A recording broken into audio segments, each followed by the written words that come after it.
Welcome, my fellow colleagues, project managers, business professionals everywhere. This is an interview with a founding member of the PMP Exam, Mr. Lee R. Lambert, CEO of Lambert Consulting Group, a founder of the PMP and a PMI Fellow.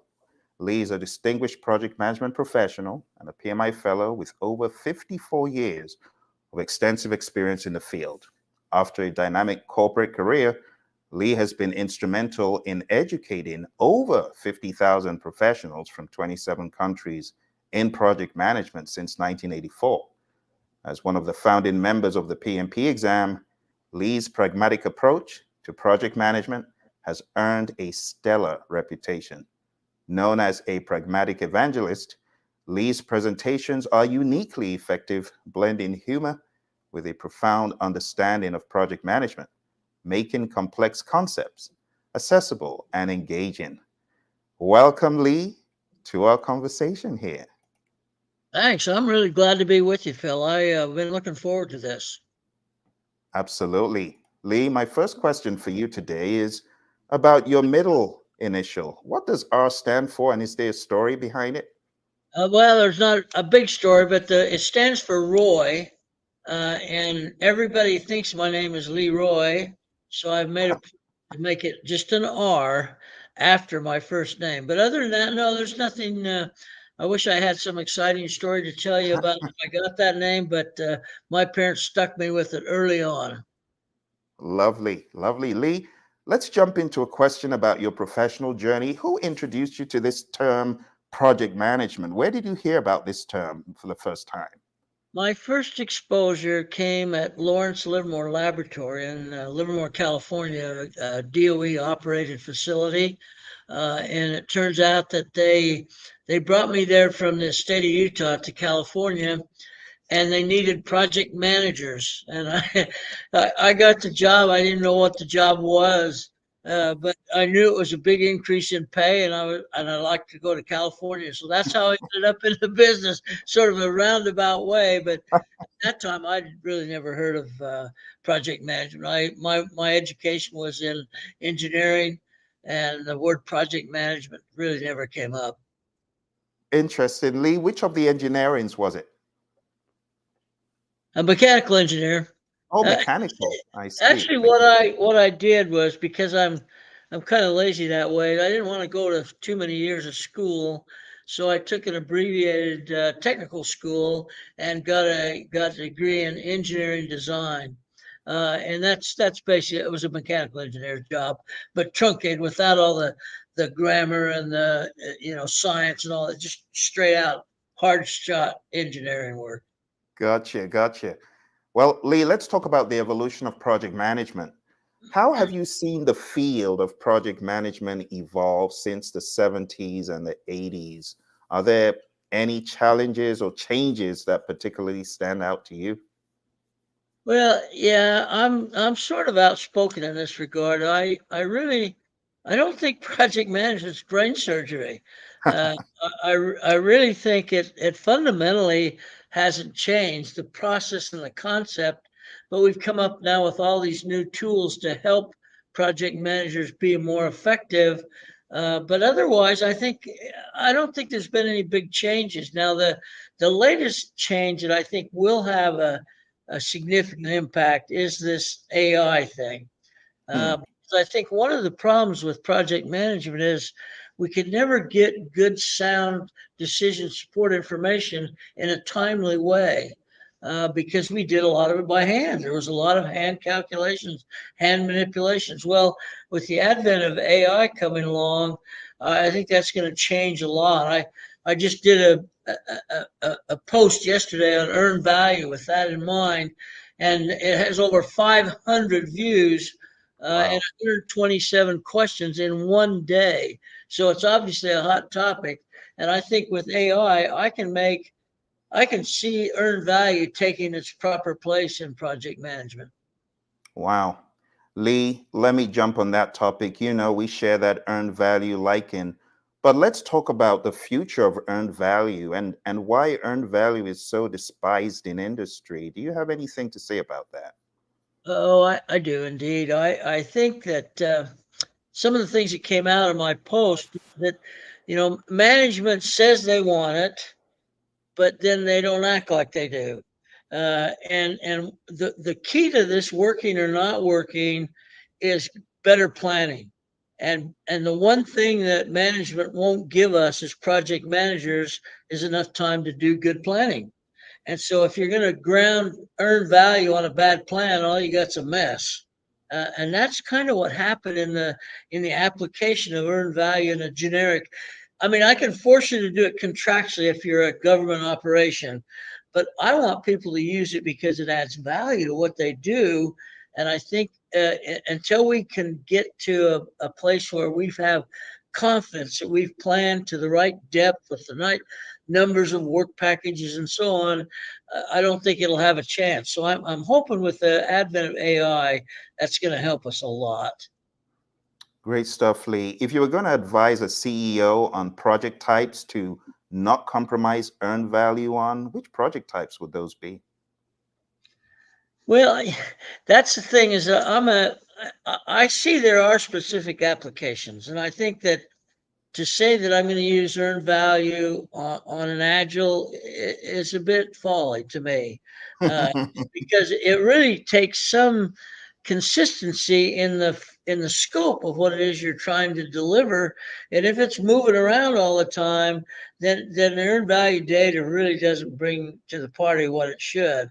So I think anything that's more of I'm going to use the word construction just because it's kind of connotates what I'm after.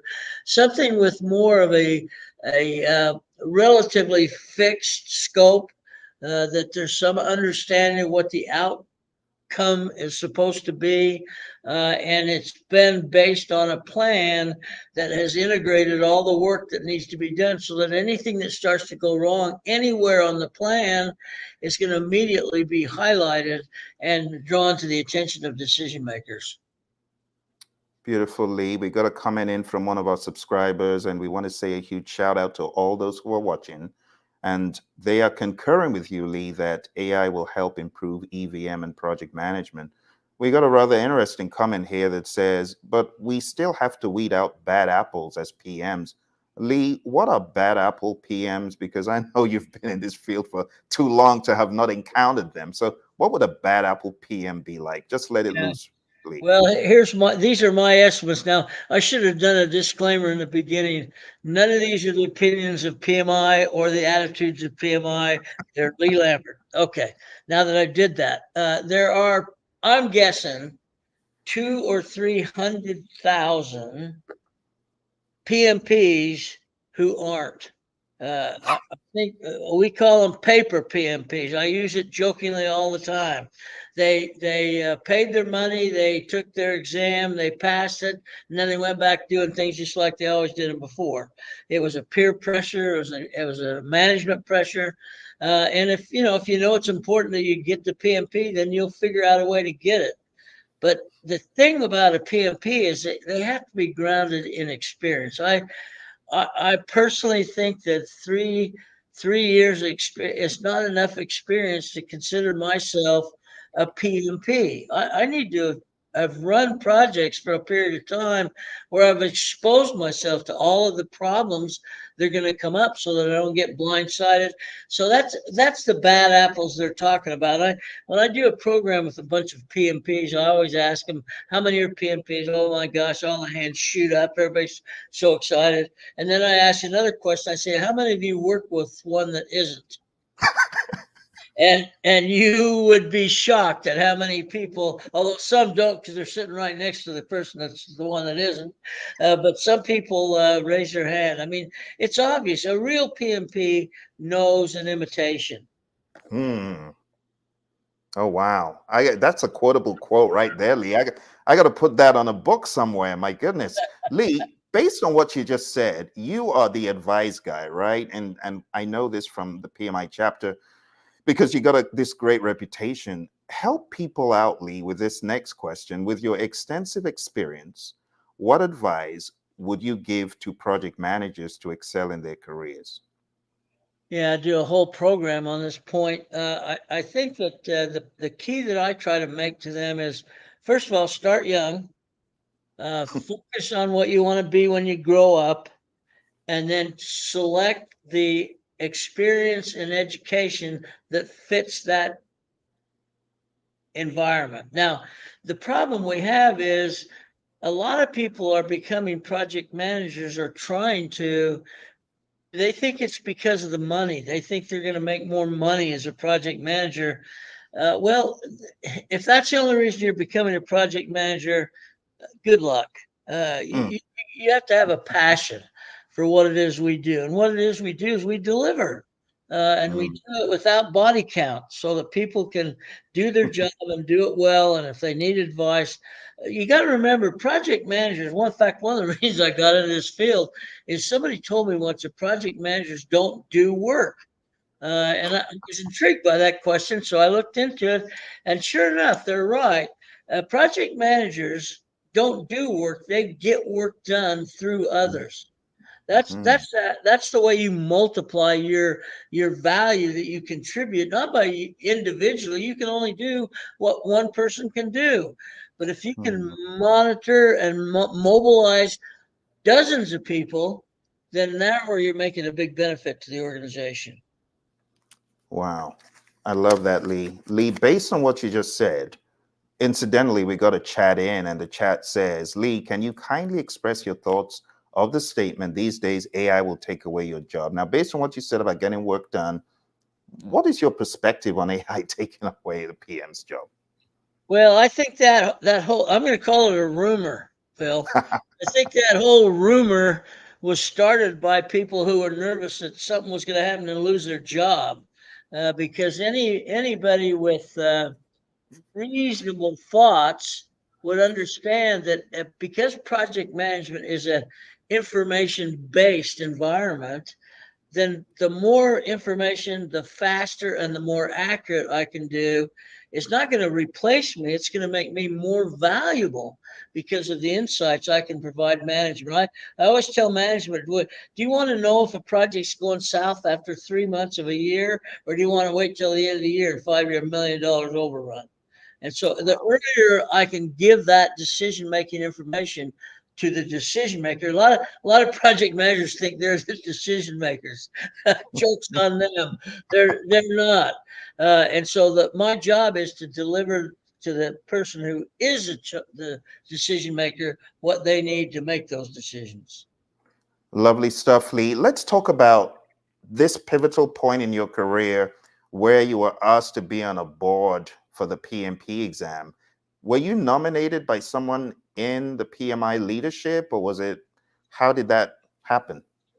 Yeah, well, the way it happened was that I got a lot of recognition early on. I joined in '78, joined PMI in '78, and I immediately started to write articles for what was then called the PMI Journal, PMI Network. They had two publications, and did the same thing I do now. I expressed my opinion. I thought what should be done and what could be done, and I did that in a fairly consistent way. And those got printed, and suddenly my name got known. Nobody knew who the hell I was. My name got known because, hey, this is the guy's writing these articles, and look at this. I kind of like what he said. So the next thing that happened when I moved to Columbus, Ohio, where I live now, to help start a project management division, they wrote a letter to the CEO saying we'd like to have Lee's time to be one of 5 people focused on creating a new certification process for project management. And we'd like his area of concern to be consulting and R&D. The Mm, division I started was an R&D division, and they said that would be his 2 areas of involvement. And so I went to my CEO at the time and said, this is probably not a bad idea if we're going to call ourselves a project management division. Probably be pretty wise to have somebody participate in that particular activity. So I was able to convince him that that made sense, both from a personal and a professional standpoint. So that's how I got started on it, and then it just evolved. We just had meeting after meeting. I mean, it wasn't a bad spot up in the hills of Western Carolina. It's pretty darn nice, actually. So we'd hold weekend meetings for Well, it took almost 3 years to go live. But there were five of us, one woman and four men, all of whom have passed now except me. And I don't plan on leaving soon. And so I think we were on to something. I think that people began to realize if every other profession has a certification approach, why wouldn't? Well, that's because at that time project management was a hobby. It wasn't a Mm, job mm, description. It was what you did in your spare time. And so what PMI did, and that's really one of the things that they set out to do, was create a profession. And they certainly have achieved that without any doubt. wow. Lee, let me ask you, what is the most significant thing you believe the PMP has accomplished in the world? Well, I think it's brought focus to the profession. I think, let's not kid ourselves, people have been doing project management long before PMI came along. It just wasn't a designated profession. So I think it did that. It converted what I call a hobby into a significant profession. When you think about the fact there's 1.5, almost 1.5 million PMPs, I mean, that's really like a drop in the ocean to the number of Mm, project managers there are currently operating in the world. And they're predicting 20 million new ones by the end of the decade are going to be needed. So it's really brought it to the fore of everybody thinking about why are these projects failing? mm, We've got professionals. Projects are failing because it's not about the PMP certification. It's mm. about doing what good project managers do. Wow. Lee, you brought up a very important point. There's such a huge disparity between the 1.5 million you talked about and the rest of the world of PMI as the CAPM, ACP, Discipline Agile, and other certifications. Why do you think there's such a large disparity in those numbers? Well, I think part of that is because when we first started rolling out the PMP, we marketed it as as a general certification. In other words, you didn't. It wasn't a specialty. It was a because then the only real specialty was scheduling. There were a lot of scheduling Mm, around back in those days, and they thought that's what project management was. So we didn't want them to focus on any specific area, and that's the way we started to roll it out. Now, as we did that, and as we saw the numbers of the PMP go up, we saw maybe there's a need for specialization. Maybe a person can be a PMP, but really spend most of their time on scheduling, most of the time on risk management. And so we started to create these specialty certificates. But the problem is the PMP is still the gold standard. Everybody wants the PMP. That's an yes. indicator that you know what the heck you're talking about. And so only the real specialists are getting the specialty certificates. Like I just congratulated one today that got his scheduling, and I basically told him, I said, it's really a shame we don't have more scheduling professionals because it's an area that I think we do a lousy job on in our Yep. project. I think we do a terrible job. And if we had more specialists, then maybe we could increase the quality of those plans and schedules. And the same with risk. I think risk Yeah. is underutilized just horribly. So I think that we're seeing that. And to point out the again the disparities you refer to it is that we kind of started late with the CAPM, which is basically like a PMP in training. Really, that's what it amounts to when you think about it. And so now we're saying, look, if you haven't decided if you want to be a PMP, if you don't think it's going to add a lot of value to your skill set, then get the CAPM, the Certified Associate Project Manager, and that will help you make the final decision. Mm, That's what you want to be when you grow up or not. So we now have 70,000, mm. by quite a ways, the second most popular after the PMP. And in fact, in some of the magazines, the CAPM has actually been identified as the most in demand, with the PMP second. Wow. So I think that's I think that was a great move. I wish the heck I could have said I thought of that earlier, but I didn't. But I think Hmm. whoever did put it into the system made a wise choice. And now you're seeing heavy marketing on the Yeah, CAP because they see that we've got a lot of, if we're going to have 20 million by the end of the decade, we got to get them in the pipeline. We've got to get some absolutely. people that are ready to move into that role. So I think the CAPM will continue to grow pretty rapidly. I absolutely agree, Lee. And actually, I got CAPM certified after my PMP because I kept hearing it's not a cakewalk exam. So I decided to Yeah, try it out right. for That's myself. right. So Absolutely. Lee, let's talk about the PMP. Your 3 years meeting with these four awesome individuals. You must have had some squabbles and arguments and, well, let's just say conflict. I don't know. Do you want to, do you have any flashbacks about that? Yeah, I call them nightmares, not flashbacks. Yeah, we the biggest discussion we had several. I was involved in most of them. But the one that we really spent the most time, and this is one of the fellows on this was a president of PMI, the Ken Hartley. You might know that name. Uh, Hmm. and Ken had strong opinions, and he was a great leader. He was president twice, the only man that's ever been president twice. And our discussion was about what do you call this thing? What do you call this thing? And they wanted to call it all but me wanted to call it project management professional. Wow. Project management professional. Well, they wanted to call it. That's not what they wanted to call it. They wanted to call it something that didn't have anything to do with what we were trying to achieve. And so I said, no, okay, look, if we're going to say professional project manager, I don't think that's exactly what we're after. I said, well, how about this? I said, think about this from that standpoint. Somebody that is working in a project management environment, in other words, an organization that has implemented project management, do they really need to be a PMP or do they just have to have a good knowledge of project management so they can talk the language, so they can understand what's being said? That was my position. And they said, no, we want to have professional project managers.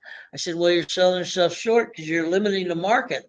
There's going to be a lot of people that can benefit from it that won't do it because they're not going to be a project manager. They're going to be working in an environment that has implemented project.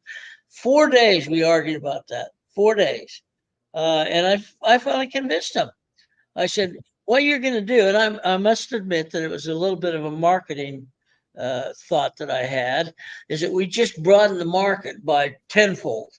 Because Mm, now instead of just project managers, the a lot of people can benefit by being a PMP. And mm, the best example of that is I sold the Sprint account back when I worked for ESI. And when I sold the Sprint account, that was my reasoning. I said, let's just not train your project managers. Let's train everybody that has anything to do with project mm, management in a regular way so that communication will be sound and valid, everybody understand. So they finally decided to do that. It meant millions of dollars to them. That was a very, very big decision. There were times we'd have 11 instructors on site, 11 different classes going at the same time. And when we found out, when we started to look at what the makeup of the audience was, maybe 20% project managers. Everybody else was project support people. And they proved themselves. They proved themselves to Sprint that they added a lot of value. And so that's the main argument we had. Some of the others were what it take to qualify. Back in the old days, it was just three categories: education, experience, and service to the community. Of course, it's clearly gotten much more complex than that now, which it should have been, by the way. And I was in charge of qualification back in the old days, and I got to be mm. honest with you, I didn't spend a whole lot of time. If I could add something up real quick, qualified. My opinion was if you're going to sign a code of ethics, you certainly wouldn't lie about your application, would you? I mean, I believed in honesty. I believed that if people signed that code of ethics, then they were saying, yeah, yeah, I've done all those things. Well, we learned the hard way. That's not exactly true. So now we've got a little bit more rigor in how we allow people to sit for the exam. Great stuff, Lee. I'm curious, you mentioned ESI, which is an organization that everyone knew. Were you with ESI for a long time? I was with them. I went over there probably in 1982 or 83, right just before we released the PMP. Uh, Wow. and by then I was pretty much into training, and I decided, well, that's the kind of place I want to be. They're selling project management training to corporations all over the world. They linked up with George Washington, which is very smart, so that you could do 7 courses and get a master's certificate from George Washington in project management. So it had the marketing. I had fun. They were the more people they could get in the room, that the more they put in, and they've been sold about 3 times since then, uh, and each one that sells them makes less money. Oh Uh, dear.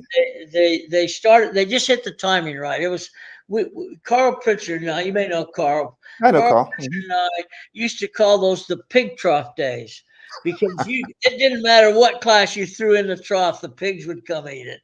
And so we he and I used to have a Oh, lot of fun oh my with gosh. the pig trough days. And well, the only argument we ever had was who was number one or number two. And of course, I disagreed with his choice. He did with mine. But we made a lot of friends, and a lot of people that I still talk to today are people I've run into at ESI that have become very good friends and very good project managers. Absolutely. And speaking of your name and your middle name, isn't there a Leroy who was at ESI? Yeah, Leroy Ward's the guy who hired me. I had to interview with Leroy, and I told my wife at the time after the interview, I don't think I want to work for this guy. I don't like him. And she said, "Well, don't you think that's a little bit of snap judgment?" I said, "I don't know. There's just something about him." So she talked me out of that, and I went to work for him. And he was without any question the greatest manager I've ever worked for. Just an unbelievable guy, very smart, very recognizing you got to give people freedom to become who they need to become. And then, of course, when ESI started being acquired, he was ahead of it for a little while, and then I think his mom got sick, and he moved to New Mm, York. And it's funny that you brought his name up because I was just thinking about him the other day. mm. I used to see him once in a while at PMI events, and he writes a little bit, but I haven't seen him. So now I'm worried. Yeah. Wish I'd have checked it out. Yeah, I haven't seen a lot of activity from Leroy, but one of my mentors, rest his soul, Ginger Levin, was good friends with Leroy and they wrote together. And I was always aware of what they did together in project management. They had some books. But Lee, now that things have changed, the goalpost moved. ESI, like you said, is almost nowhere on the map. Yep. The new normal today seems to be different from the training organizations back in the day, like Rita's organization and others. Apart from ESI and Rita, are there any notable organizations apart from yours that come to mind as being the leaders back in the day, or were there no leaders back in the day other than those? Well, the only one that's really, I mean, I'm probably way off on this 'cause I haven't looked around, but the only one that's really still around that's known is Velociteach. Uh, Hmm. and they pulled out of the REP/ATP program, as did quite a few of the leading instructors. They didn't feel like they wanted to pay the 10 or 12 grand, whatever it is, to be at ATP. They're doing fine. I talk to them all the time. They seem to be doing just fine.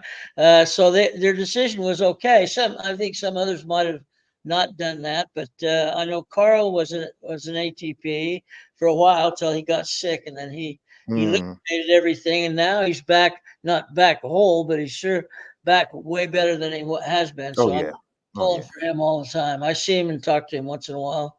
Lovely. I mean, he's one of the real ones. You don't, He's I hate to say it, absolutely. but talking about paper PMPs, I think we can say paper PMP pushers Because, but we'll talk about that another day, Lee.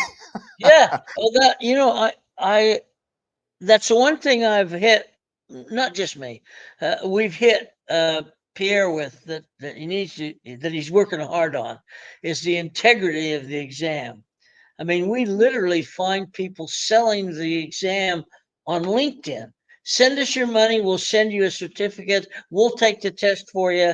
I mean, it's ridiculous. Well, that's what happens with money. You know that.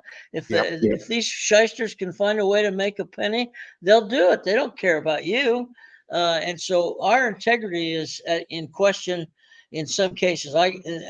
Sometimes people write me. I don't have anything to do with that. I don't work for PMI. I just do stuff around PMI, and I'll get letters saying, "Well, this is just not right." And they'll send me an ad from India, if in that particular case, that says, "Send me your money. I'll send you a certificate. Don't worry about the test." And well, so PMI used to not, they used to ignore that. Say, well, you're going to get some of that. They don't ignore it anymore. I think Pierre's made it pretty clear that if he's going to stand tall on the PMP, he's going to know he's standing on a sound foundation. I love that, and definitely continue along those lines that you mentioned. The REP program, honestly, great program, REP program. Transparency, a lot of collaboration. Not so sure about where the turning point has gone, because there used to be the REP logo all over the place. People were evangelists for the REP program. We don't really get that happening today, but I know it has had to do with leadership. So I'm going to ask you, if you were going to choose from your friend Ken, rest his soul, the one who went twice, and Yeah. all the others, let's talk about the PMI Mount Rushmore. Who would your four be for the PMI presidents that you say are most pivotal for shaping the firm? Well, we've had some bad ones. Tell you, we no, I shouldn't say bad. That's not fair. We've had some that I don't think they were project managers in the first place, but trying to run a project management organization. When we started to switch to people with a little more credibility, that helped. I like when Mark Langley took over for the one that left. I forget now who was before him. When Mark Langley, Greg? Was it Greg? Gregory? yeah, Greg Ballesteros. Yeah. Well, be honest with you, he was one of the bad ones. And so if you look at Mark Langley, he's a finance guy, but he Yes. really, for one thing, he had Ken Hartley's ear. They were good friends, and I think Mm, Ken had a big impact on how PMI as an organization. You got to remember, PMI was all volunteer in the early days. Not even so early. Even the top dog, somebody like Pierre, would have been a volunteer back in those days. And so when we started to convert to a business model, it required people that knew what they were doing. So Mark mm. had some good background, good skills, good financial acumen, and I think he helped a lot.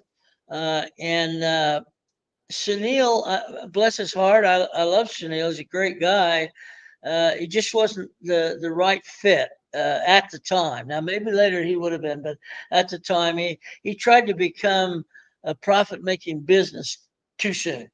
He wanted to sell stuff, uh, Mm, and that rubs people the wrong way. And I told Pierre this. It's been a challenge we've lived up to for years. Is all PMI cares about is money. So mm, I interviewed him recently. I asked him that question. He had a great answer. The guy's he's really thought through this job, and he gave just a fantastic answer. Yeah, we got money in the bank, of course we do, but look at all the things he's doing. Those things mm, all cost money. mm, And people don't realize that. They think, I mean, they're paying $139 to be a member. They think that's a big deal. We've only got 700,000 members. It's not like we own the world or anything.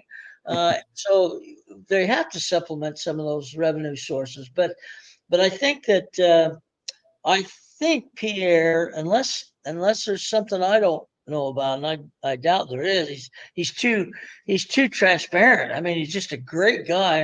He's a He'll talk great guy. to you Great. about anything, Great. unless he has something happen that really changes the playing field. I think he's going to be a long-term success. I hope for the same. So it sounds like our Mount Rushmore for in your eyes, definitely Ken. Oh That's yeah, one. Sounds Ken like Mark. Ken was great. Mark Langley was good. Based on the fact he's a finance guy, nothing against finance guys, but he did a good job, and he still comes around. He was on our cruise 2 years ago. Lovely. Langley was as one of the PMI cruise members. So I mean, Lovely. he's taken an active role in the business. But again, well, you saw what Pierre did when he came in. He not immediately, but within reason, started to replace key positions. Oh yeah. Oh yeah.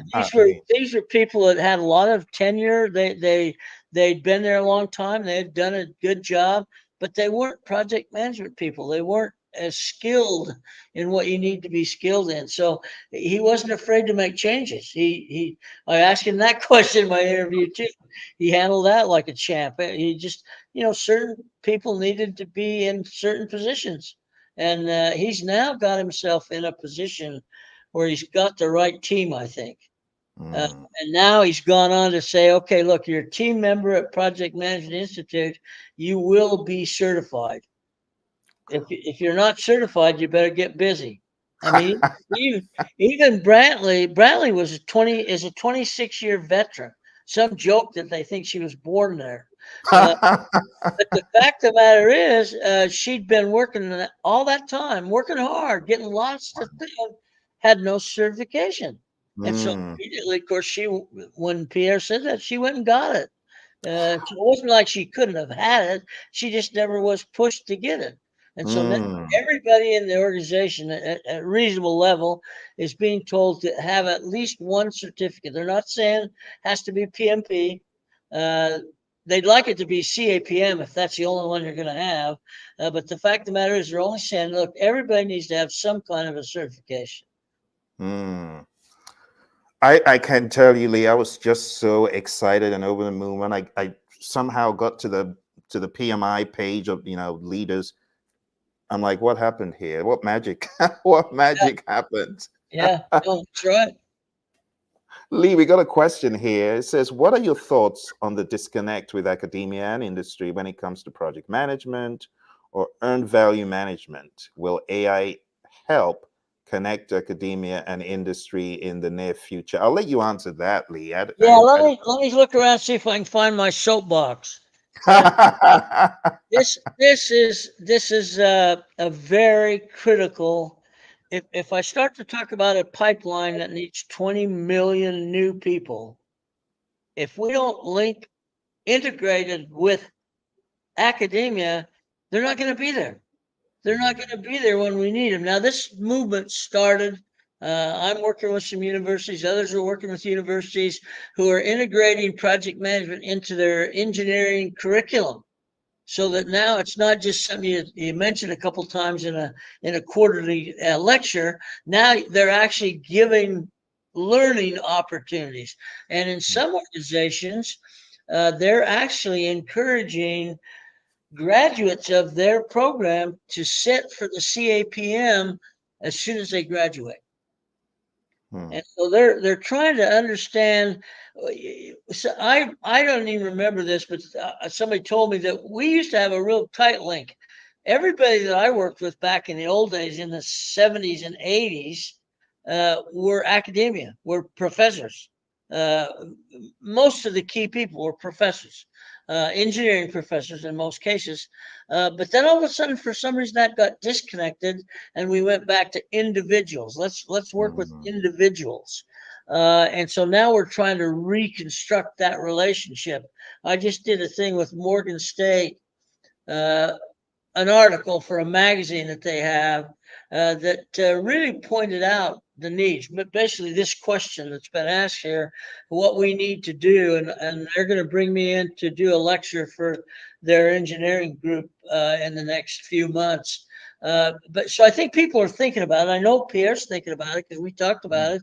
And so I think we're going to have to do that.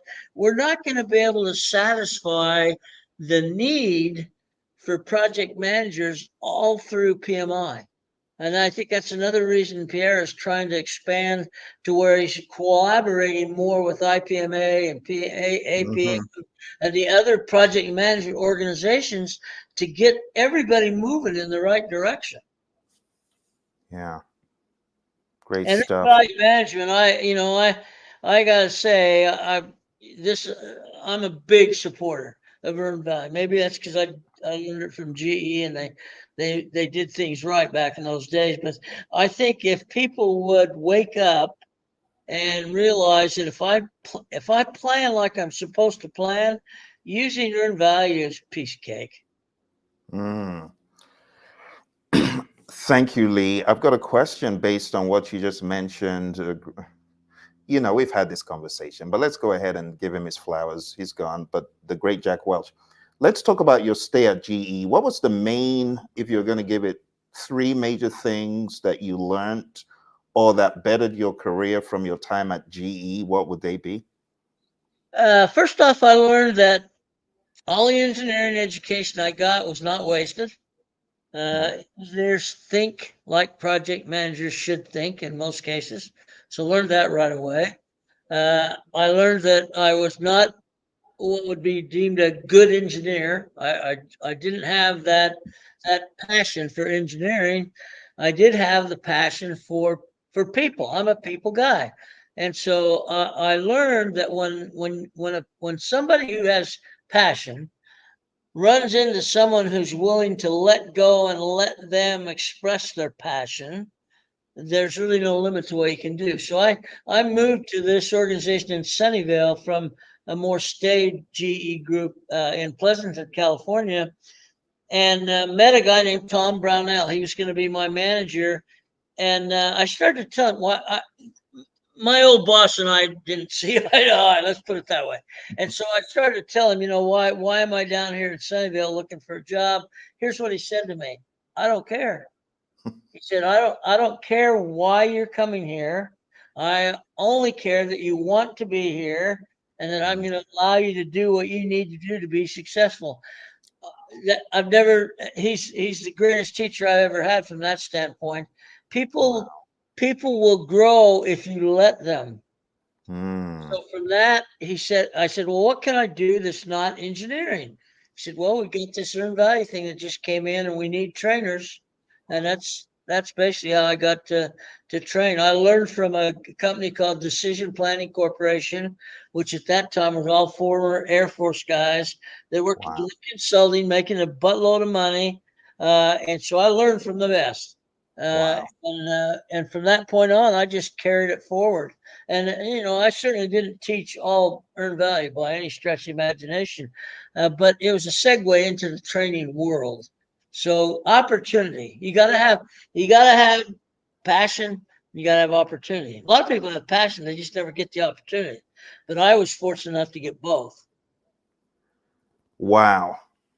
That is so interesting to hear, Lee. I got a feedback for you about your perspective on people getting certified. This is from Delita, one of my mentees, ACP, talking about the channels that PMI has made available. She took advantage of the Agile Certified Practitioner. She says, I like your perspective on that everyone should be certified if they're in a certain role. I see that in my field today. Not anyone not certified has to get certified and basically reapply for their jobs.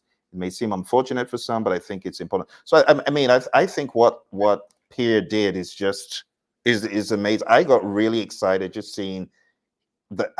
I wondered, was there a magic wand and everyone just became PMPs, or what happened? So that was really interesting. We got another feedback lead. This is an awesome discussion. Thank you, Deirdre. And let's move on to another question I have for you. This is a more trivial question. Ice cream or yogurt, Lee? Oh, ice cream for me. Okay, let's talk about colors that you like. Which color do you find most calming or energizing? Uh, I'm a blue guy. Nice, nice. Okay. Be careful with this one. Some people might take offense. Do you have a favorite football team? Yeah, I do, and they probably will. Oakland Raiders. Well, Las Vegas Raiders now. They're not the real Raiders anymore. I Okay. I was a sports writer in California covering the Raiders uh, Really? for a major daily, and I've had some. I had LaMonica and Bolitnikoff and Art Toms, you name it, at my house for a party. Wow. They destroyed my house and became friends as a result. So I've always been faithful to the Raiders. I think that was a good answer. Okay, let's talk about another one. Lee, do you enjoy listening to music? And if so, which kind of music do you listen to? I do. I'm a country western guy. The, Ah, the beauty about country western is the lyrics actually say something. that's true. Yeah, Hmm. and I really do like the lyrics of country music. Makes sense. Where's your cowboy hat? You don't wear it a lot these days. No, I don't. I have a special hat they gave me in Calgary at the Stampede when I was a keynote up there. That was they do what they call a white hat ceremony. So I've got that. I still wear that occasionally. If I go to Calgary, I always wear it. Okay, this is another fun one. If you could have dinner with any historical figure, who would it be and why? Mm. Mm. Who would it be and why? Probably be it'd probably be a football coach, but I'm not sure which one. I mean, even I hate to say it, but the Ohio State guy that I liked is gone now. He's an announcer now.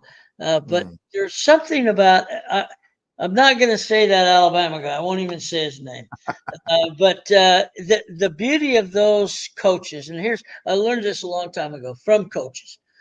The key element of coaching a team is to getting all the players to buy in to mm, what you're selling.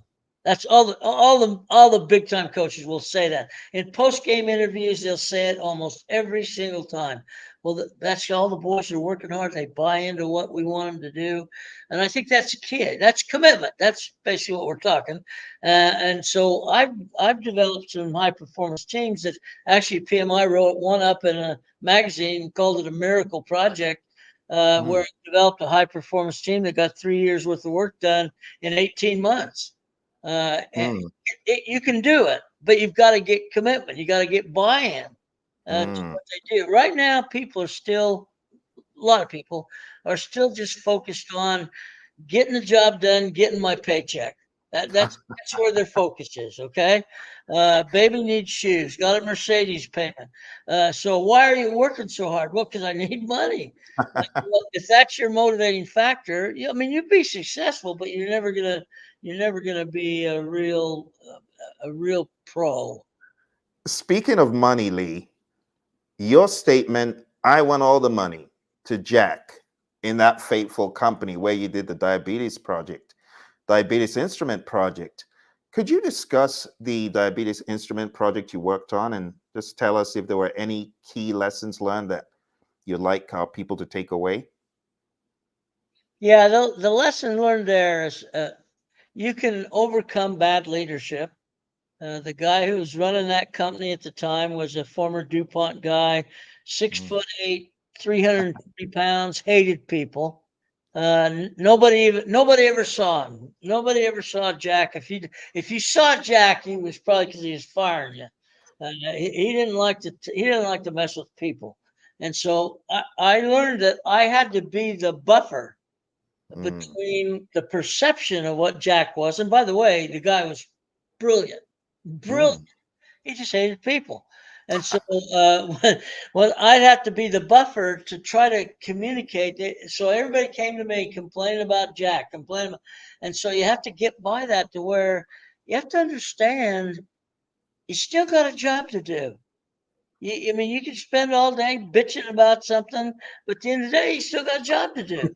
So why not do it and have fun and enjoy it? Uh, we did miracles. We did things that nobody ever heard of.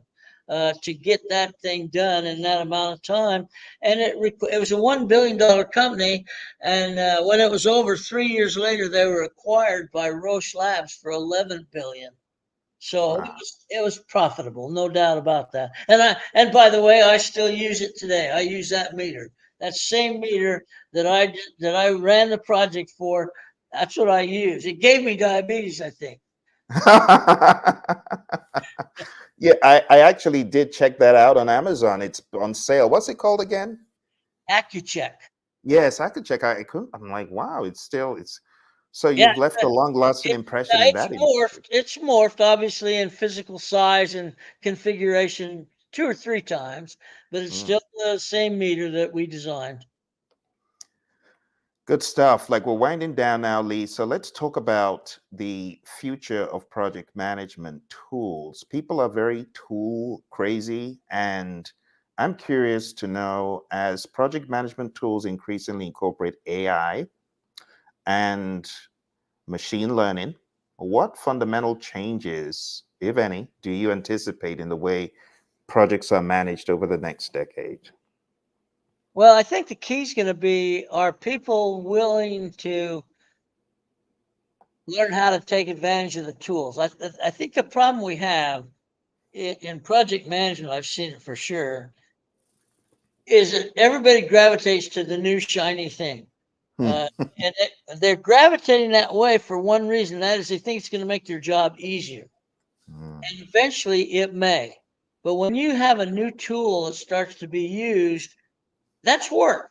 You have to work to understand how to capitalize on it, how to use it, how to get the most out of it.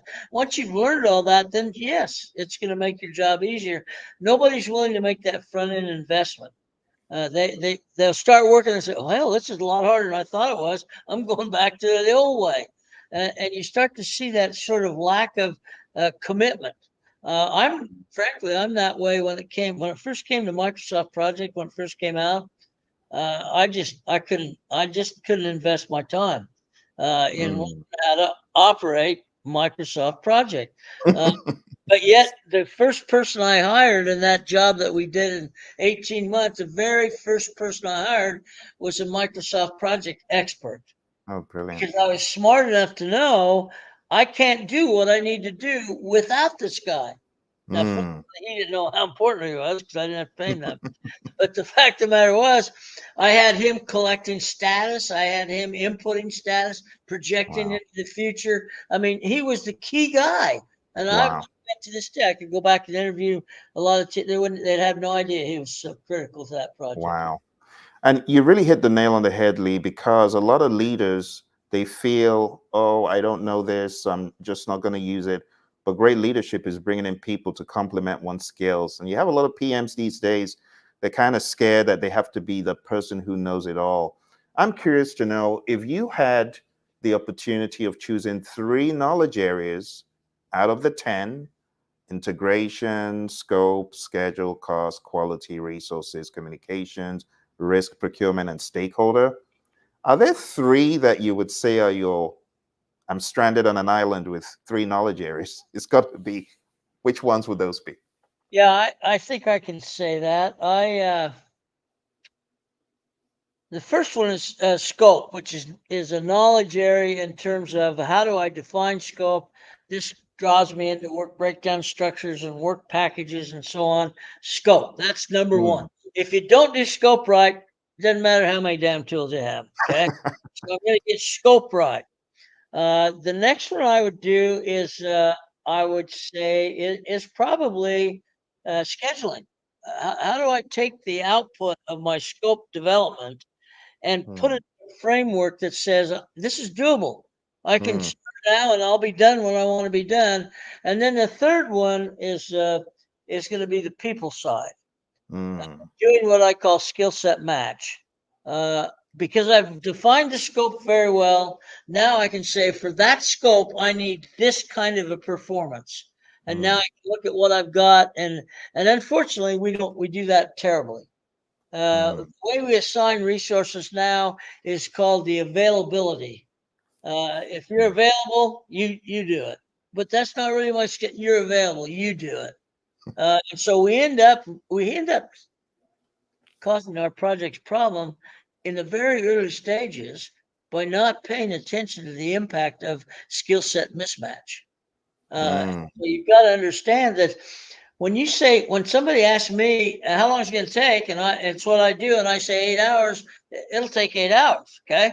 But if you ask somebody else that's never done it before, only done half of it, he might say 8 hours also, but it's going to take him 16. hmm.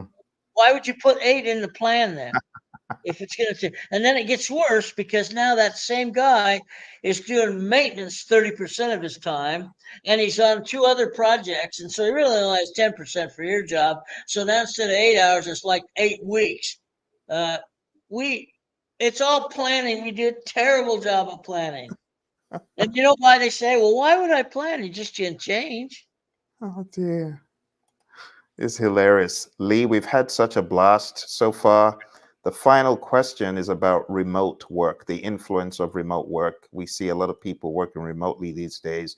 It's been accepted, it's been adopted. What strategies do you think project managers should implement to maintain team cohesion and productivity, just like you did on the AccuCheck project, only that now you don't have them all in the building? Imagine if you had a dispersed team on the AccuCheck project. How would you have done this with remote work? I think that the way I would do it, I've never been in that position, as you say, but the what I would do is I happen to think remote work is a great thing. Uh, if you have committed, responsible people. Mm, Because if you're not committed, you're not responsible, you'll just waste away time, remote location, make it appear that you're doing stuff that you're not. So it has to be committed people. Once you have that, what I found, even through the pandemic, I found I was doing more work at home than I would have ever done in an office place because you got no limit on hours, you got nobody bugging you.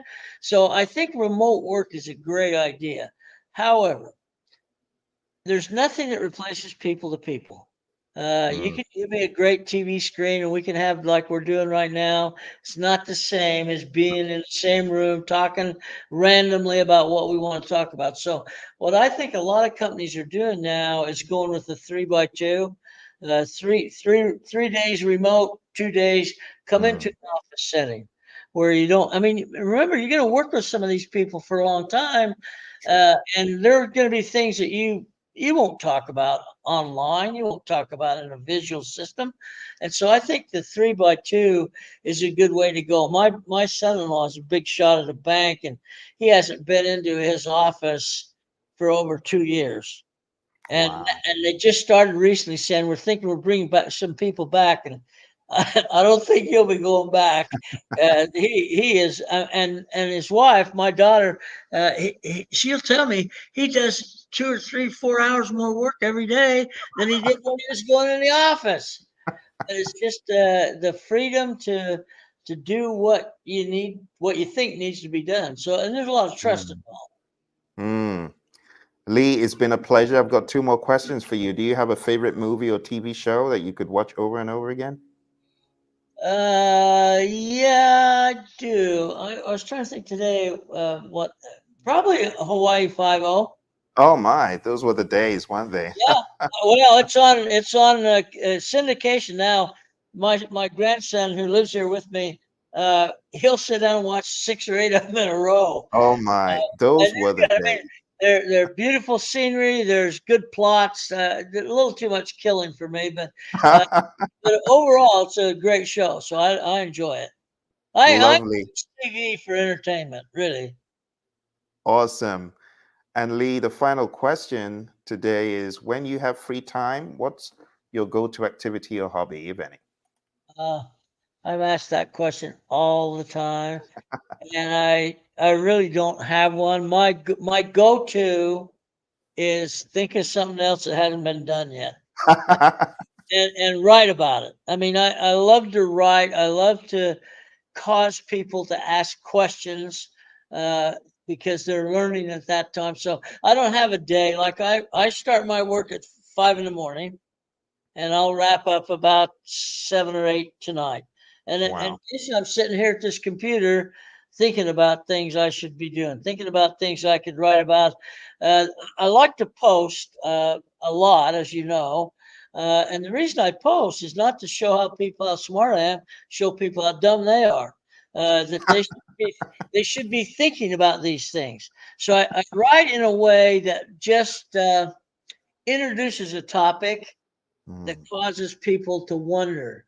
And that's pretty much what I do. I don't work. No, everybody knows I don't work. When it comes to work, never been in my vocabulary. Uh, Wow. because I don't Wow. see any of this as work. I see this as Nope. fun. I love it. I love it. Well, Lee, thank you for all that you do for the PMI, doing the ambassador work that has been a very expensive hobby. It's a very expensive hobby because it's taken a toll on life and stuff, but you've done very well. You're handling it. I want to be like you when I grow up, and I'm really grateful for you sharing your time. This is an honor. It's been a long time coming, and I've been following your posts for a very long time, seeing you sporting your cowboy hat, getting all those emails from PMI Phoenix. You're coming up to PMI Phoenix this I'll be year, out right? there in October. Yep. October. Well, it will be a pleasure. I'll make sure I'm there to welcome you and see you in action. What are you going to be speaking about? I don't know. I'll think of something. Well, thank you to you and thank you to our viewers for joining us. It's been an absolute pleasure. This is just part one. We definitely need to do part two because I've got about 30 additional questions that we didn't Yeah, get around. I appreciate the feedback and the interaction. I love this format that you're doing. It's I really because people I never know if I don't hear questions or see comments. I don't know what the hell am I missing or what. So this is awesome. No, I love this. Lovely, Lee. Thank you so much. It's been an honor and a pleasure. And thank you to our viewers. And we'll see you again, hopefully very soon. Bye Take for care. now.